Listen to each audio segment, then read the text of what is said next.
buwang ka ng malakat at ako ang makakalaban nyo. Basa ni Luis dito.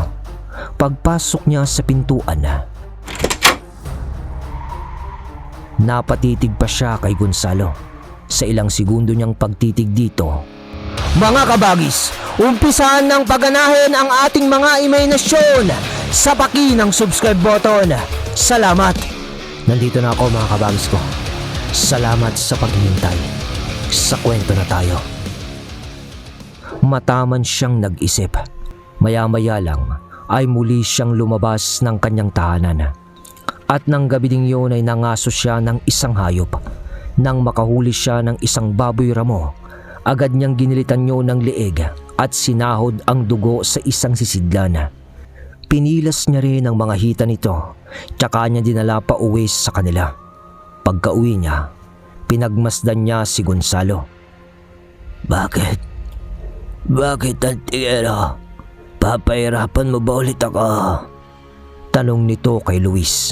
Subalit di umiimik si Luis hanggang sa buksan niya ang hawla kung saan nakakulong si Gonzalo. Tapos ay umupo siya sa harapan nito. Sabay lapag niya sa sisidlan ng napakaraming dugo at laman ng baboy ramo. Inilabas niya rin noon ang mga mutyang kinuha nila dito na inilapag niya rin sa harapan ni Gonzalo. Akala ko ba sa susunod na buwan mo pa ako bibigyan ng makakain? Pero anong ibig sabihin nito, Antingero? Wika ni Gonzalo. Papakawalan na kita, Gonzalo. Pero sa isang kondisyon. Ibabalik ko din sa iyo ang mga mutyang ito kung tatalima ka sa bawat sasabihin ko. Tugon ni Luis. Nahihibang ka na ata, Antingero. Bakit naman ako susunod sa isang kagaya mo? Walang dahilan para sundin kita. Nanaisin ko pang mamatay kaysa maging sunod-sunuran sa iyo. Sagot ni Gonzalo. Huwag ka nang magbatigas, Gonzalo. Alam ko kung sino ang tinutukoy mong tao na nais mong gantihan na nagtraidor sa lahi ng mga Bertudes. Nagbago na ang lahat. Ang taong dating nagnanais na ipapatay ka sa amin ay siya ngayong aming kalaban. Si Tandang Caim na isa palang Bertudes. Wika ni Luis.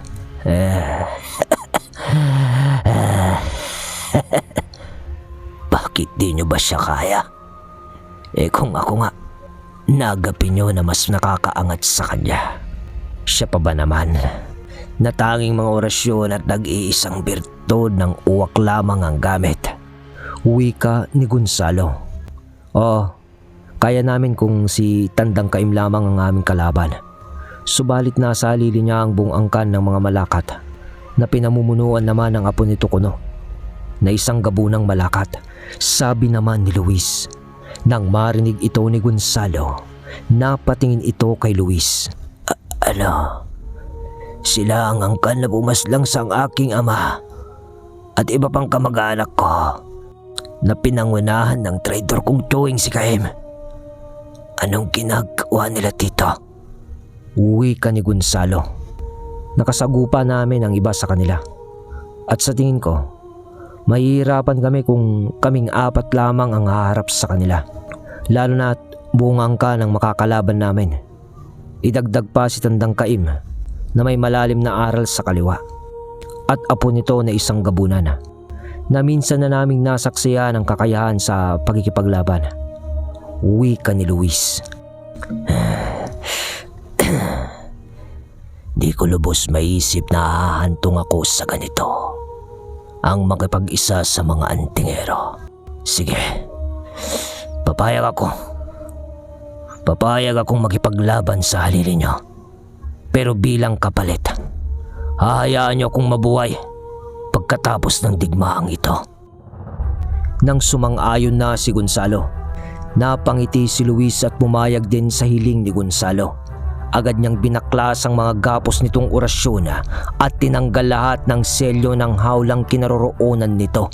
Matapos makainom ng dugo at makakain ni Gonzalo, At nang maibaon na nitong muli ang mutya ng hangin at birtud ng putik sa katawan nito, lumabas ito sa hawla patungo sa labas ng tahanan ni Luis. Sabay langhap ng hangin.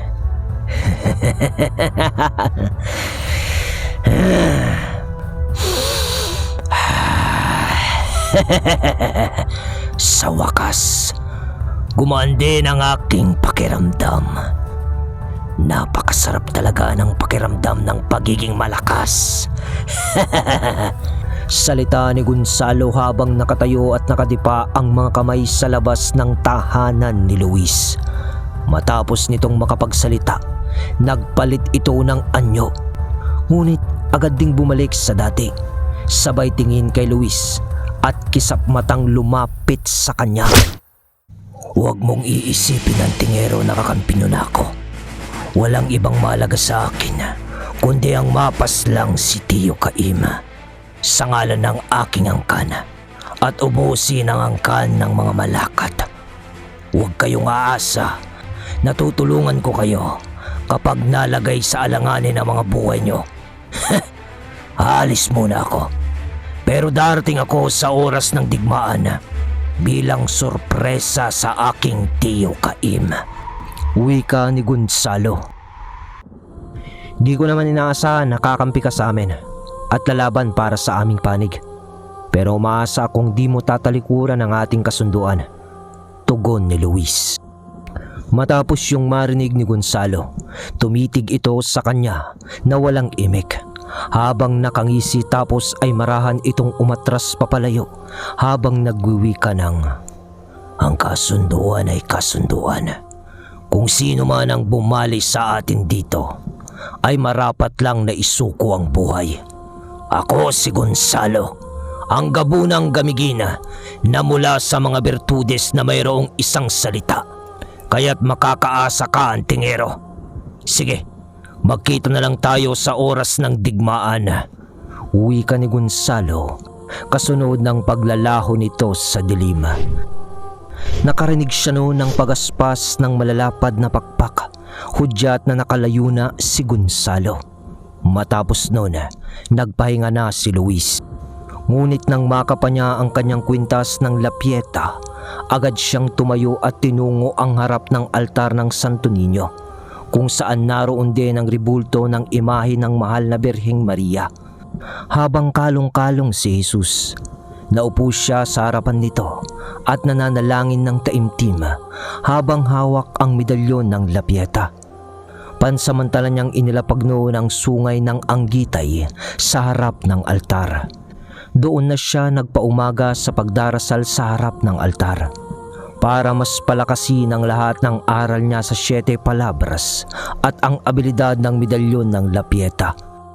Inabot siya noon ng tanghali bago matapos sa kanyang ginagawa.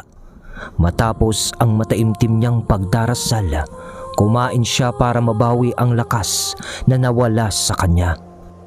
Matapos niyang kumain, lumabas siya sa kanyang tahanan at lumanghap ng sariwang hangin. Tsaka niya muling kinuha ang kanyang mga gamit, tsaka siya nagtungo sa baryo para puntahan sina Leandro. Nang sama-sama na silang apat, doon na niya inilahad sa mga ito na isang malakas na bertudes ang kanilang kalaban, kasama ng buong angkan ng malakat. Ano sa palagay niyo, Kuya Luis? Kakayanin ba natin si Tandang Caim? Tanong ni Leandro. Ay, kaya man natin o hindi. Wala na tayong mapagpipilian. Kailangan nating lumaban, Leandro. Nasa panig natin ang Diyos. At alam kong di niya tayo pababayaan. Tugon ni Luis. Ihanda niyo ang mga sarili niyo. Isang mabigat na digmaan ang sasagupain natin. Kaya maigi na yung lagi tayong nakahanda. Para pag nakabiglaan, di nila tayo mapapangibabawan. Dagdag pa niya. Matapos ang usapang yun, isang gabi, pinili nilang maglibot sa baryo. Habang naglalakad-lakad, nag-uusap sila noon. Binanggit ni Luis sa kanyang mga kaibigan ang ginawa niyang plano na ikinagulat naman ni Leandro, Tiburcio at Pilo. Sigurado ka ba? Sigurado ka ba dyan, kuya? Di kaya mapahamak tayo sa naging desisyon mo na pakawalan siya? Nababahalang wika ni Leandro. May kasunduan kami ng demonyong yon, kaya huwag kayong mag-alala. Wala siyang gagawing masama sa atin. Tugon ni Luis. Sa kanilang pag-uusap, biglang nagsenyas si Luis para sila ay tumahimik. Tapos ay nagmasid silang maigi sa paligid. Agad nilang napansin ang mga nagtatagong mga mata ng nilalang na kaagarang umalis, na para bang nangingilag sa kanila. Kaya nagmadali silang kumilos para abutan nila kung anumang mga nilalang ang naroroon. Ngunit di pa sila nakakalayo. Nakarinig sila ng isang sigaw sa isang tahanan, kaya agad na bumalik si Leandro para alamin kung bakit.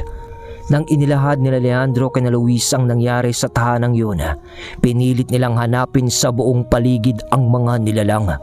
Ayon kasi kay Leandro, natagpo ang patay ng mga magulang ng tahanang yun ang kanilang anak na wala ng buhay. Butot balat na yun at halos wala ng dugo sa katawan, habang nakatirik ang mga mata. At sa may mapunong lugar, may namataan sila doong mapulang mga mata na nakakubli sa katawan ng isang puno. Nang mapansin nila yun, agad yung umalis sa lugar. Ngunit sa pagdampot ni Pilo ng isang bato kasunod ng pagbulong niya ng orasyon dito, agad niya itong ibinato sa nilalang. Pagtama nun sa nilalang, agad yung napadapa sa lupa.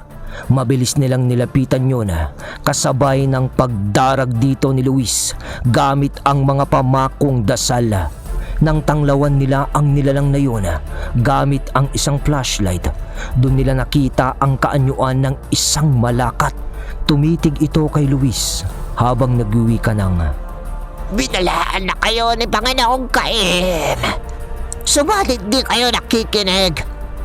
Umanda kayo, sapagkat mula sa gabing ito, dadanas ang mga kababaryo no ng samut-saring kababalagan. Ano pang hinihintay nyo? Patayin nyo na ako! wika ng nilalang.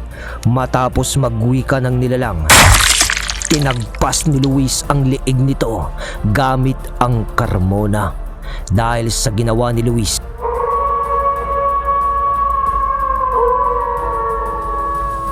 nakarinig sila ng mga lulong sa buong paligid. Malayo man ito sa kanila, subalit alam nilang marami ang bilang ng mga yun. Subalit ilang oras na ang kanilang hinihintay. Wala man lamang silang naramdamang mga nilalang na papalapit sa kanila. Subalit alam nila ang atungal ng mga nilalang na yun ay isang hudyat ng isang paparating na digmaan.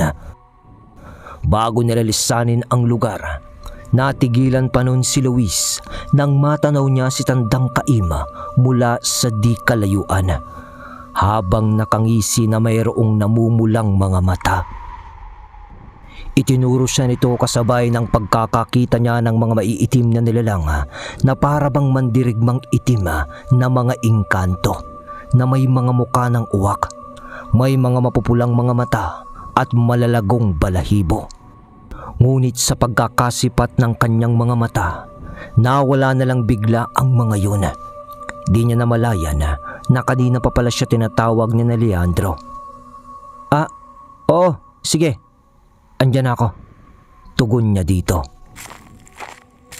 Pagkabalik nila sa sentro ng baryo, naghiwa-hiwalay sila nun para maglibot. Lumipas ang ilang oras, pare-pareho silang walang nakitang kakaiba o nilalang na nanggagambala sa mga ordinaryong tao.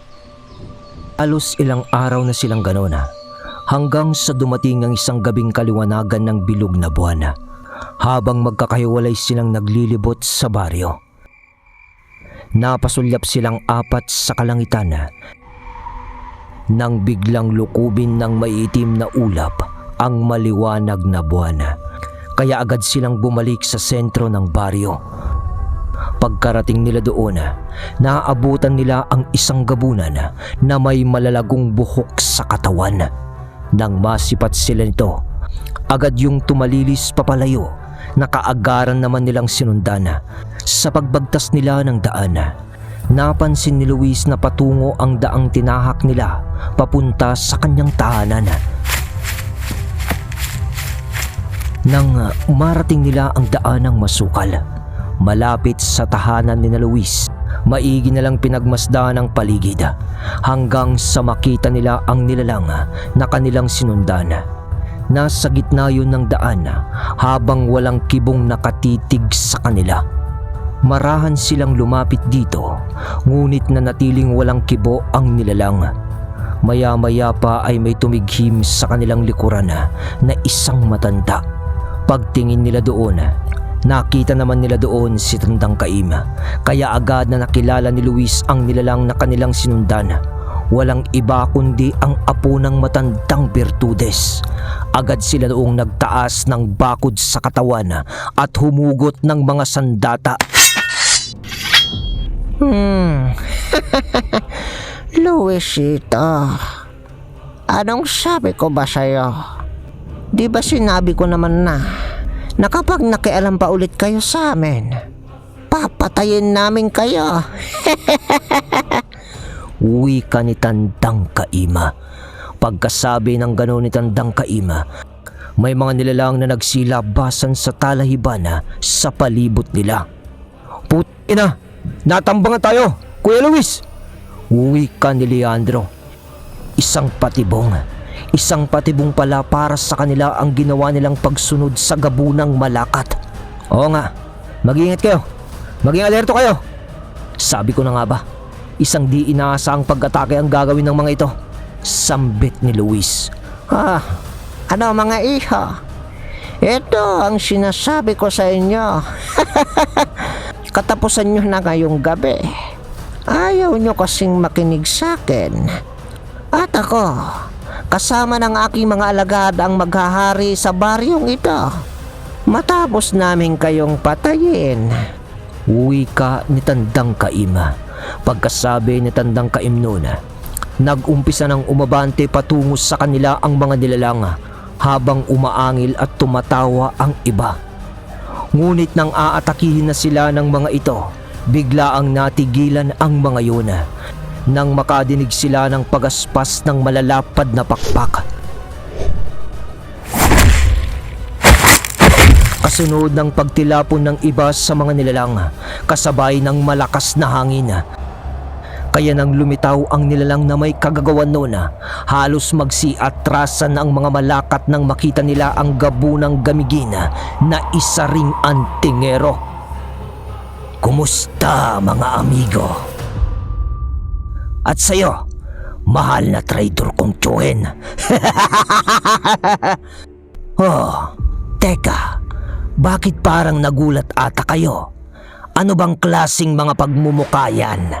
Ayusin nyo naman. Nakita nyo lang ako. Di na maipinta ang mga pagmumukha nyo. Ganyan ba ang pagsalubong nyo sa akin? Wika ni Gonzalo sa garalgal nitong tinig at tumatawa pa. Gonzalo, anong ibig sabihin nito? Akala ko ba... Akala nyo patay na ako? Ganito talaga ang maraming swerte sa katawan. Salita ni Gonzalo sa winika ni Tandang Kaim. Pero bakit? Bakit ka nasa panig ng mga antingerong yan? Tanong ni Tandang Kaim. Simple lang. Para maisakatuparan ang ninanais kong paghiganti sa iyo at sa buong angkan ng mga Malakat. Di man ako nagtagumpay sa aking paghiganti. Kasama ng aking mga kasamahang gabunan, alam kong sa pagkakataong ito, matutupad ang aking nais. Huwag niyong isiping kakampi nila ako. Nagkataon lang na pareho kami ng ninanais para sa inyo. Sagot ni Gonzalo. Dahil sa paglitaw ni Gonzalo sa eksena, nagtipon-tipon sa halili ni Tandang Kaim ang pangkat ng mga Malakat na pinangungunahan ng ipinapakilalang apo nito. habang sina Luis ay seryosong nakaabang sa bawat mangyayari. Pagkatapos noon, itinarak ni Tandang Kaim ang tungkod nito sa lupa na naglikha ng maitim na usok sa buong paligid. Kasabay ng pagwiwika ni Tandang Kaim ng Akala nyo nakaisa na kayo? Sa susunod muli nating pagkikita, alam namin kagilid kami. Kaya paalam na. Sa susunod na lang. salita ni Tandang Kaim. Kasabay ng pagbalot sa mga ito ng maitim na usok na siyang naging dahilan upang bigla ang mawala ang buong pangkat ng mga malakat, maging si Tandang Kaim sa paligid. Kaya naman agad na silang bumalik ng baryo ng sandaling iyon. Pagkarating nila doon, agad na umisip ng paraan si Luis. Nang gabi ding yun, maagap silang naglagay ng mga bitag sa paligid ng baryo, kung saan nakaharap ang baryo sa lugar na pinaglulunggaan ng mga aswang. Nag-aapura sila noon sa kadahilan ng nabanggit ni Gonzalo na maaaring sumalakay ang mga angkan ng mga malakat at si Tandang Kaim para manguha ng mga alay para sa demonyong kanilang binuhay, para sa madalian nitong pagkakatawang tao. Mga antingero, sa pagkakataong ito, kaisa nyo ko, ang tagumpay nyo ay katuparan din ng aking paghiganti. Ang nilalang na binuhay ng aking traidor na tiyo ay ang nilalang na ginamit nila para madali nilang malipo lang ang kan ng mga bertudes. At ang mga malakat ang ginawa nilang paunang depensa at opensa. Wika ni Gonzalo habang nagtatanim din sa paligid ng mga bitag na naaayon sa kanyang kaalaman. Habang abala sila sa kanilang ginagawa, may dalawang lalaki silang napansin na papalapit sa kanilang kinaroroonan na mula sa sentro ng baryo. Napatayo si Luis noon nang siya ay tawagin ng isang lalaki. Kuya Luis! Kuya Luis! May naghahanap sa inyo! Pinsan mo daw! Sigaw ng isang lalaki habang papalapit ito sa kanila. Itinuro sila ng lalaking yun. Tapos ay bumalik na rin ito sa baryo at iniwan ang isa pang lalaking kasama nito. Nang makalapit na ng gusto sa kanila ang lalaki, napaumi si Luis. Sabay sambit niya ng pangalang Devon? Devon? Ikaw nga! Kumusta? Masayang bati dito ni Luis. Oh, insan. Ayos lang naman. Matagal-tagal na din na di tayo nagkikita. Di ka kasi pumupunta sa bahay kapag ka nagagawi ka sa kabilang bayan. Nga pala, nabanggit sa akin ni Tiyo Paing na may sigalot kayong kinakarap dito sa inyo. Nga pala, insan, huwag mong alalahanin sina Tiya at ang mga kapatid mo. Nasa maayos silang kalagayan. Wika ng pinsan ni Luis na si Devon. Mabuti naman kung ganon. Bakit ka nga pala nagawi dito, insan? Tanong ni Luis. Gaya nga ng sinabi ko, insan, nabanggit kasi sa akin ni Tiyo ang problema mo dito. Kaya dinala mo sa kabilang bayan si Tiya. Naparito ako, syempre, para tumulong. Kinakalawang na kasi ito sagot ni Devon habang ipinapakita kay Luis ang isang tabak. Nga pala mga kabagis, si Devon ay isa sa mga pinsan na kababata ni Luis. Isa din itong antingero na nagmamay-ari ng mutya mula sa buhok ng tikbalang. At ang tabak nito ay isa ring makapangyarihang sandata na mula din sa angkan ng mga tikbalang. Ayon kay Luis, ang mga tangang gamit na yon ni Devon ay kusang ibinigay sa kanyang pinsan ng mga engkanto nang minsan itong magawi sa kabundukan ng San Jose. At doon ay may tinulungan itong isang matanda na halos mamamatay na sa uhaw at gutom. Subalit nang matulungan yon ni Devon, naging isa itong diwatang may muka ng isang kabayo. Ipinagkaloob noon kay Devon ang isang hibla ng buhok nito. at tabak na may puluhan na gawa mula sa ugat ng aroma. Ang abilidad ni Dibon ay purong pisikal na lakas lamang. Lakas na maitutumbas sa isang maharlikang engkanto. Konti lang ang alam niya noong orasyon. Para lang yun sa kabal ng kanyang katawan na di basta-basta kayang buwagin ng mga ordinaryong barang, kulam at tigalpo, maging ang mga palipad hangin, lason at kamandag ng mga ahas, pati rabis ng aso at pusa ay di tumatalab kay Dibon. Marami na rin itong naging karanasan sa pakikipaglaban sa mga di pangkaraniwang nilalang ayon kay Luis. At masasabi niyang di sila nagpapanlayo ng pinsan niyang yun pagdating sa karunungang taglay. Ang lamang niya lamang dito ay ang tangan niyang orasyon. Balik tayo sa kwento.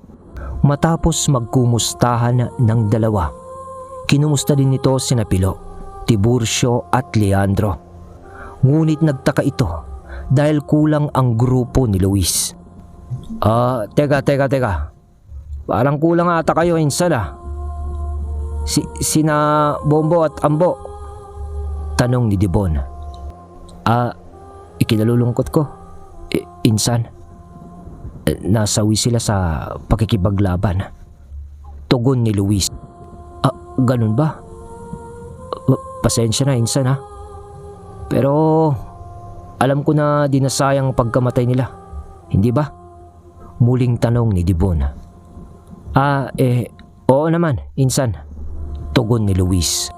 Nang sandaling yun ay lumapit na sa kanila ang tatlo. Dahil napapansin na ng mga ito at ni Luis ang kunot noon nitong pagsulyap kay Gonzalo. Maya-maya pa ay binunot nito ang kanyang tabak habang nagsasabi ng, "Insan, bakit may kasama kayong gabunan? Dito pa pala ako makakakita ng gabunan Sa bayan kasing pinanggalingan ko, puro burang at tiktik lang nakakalabang ko." Pagkasabi noon ni Dibon na akmang handa ng makipaglaban, agad siyang hinawakan ni Luis sa braso. Hinay-hinay ka lang, insan. Kakampi ang isang yan. Siya si Gonzalo, isang gabunang antingero. Aswang? Tapos, antingero pa? Paano nangyari yun? Gulat na tanong ni Dibon. Alright mga kabagis ko, yun! Nakabalik na tayo! Ayun, pasensya na kayo sa mahabang panahon ng aking pagkawala. Narrate na ulit tayo ng kwento. So wala munang shoutout mga kabagis ko dahil marami tayong nakaligtaan na mga araw. Asikasuhin ko yung mga kwento natin. So ganun pa rin. Salamat sa suportang tunay.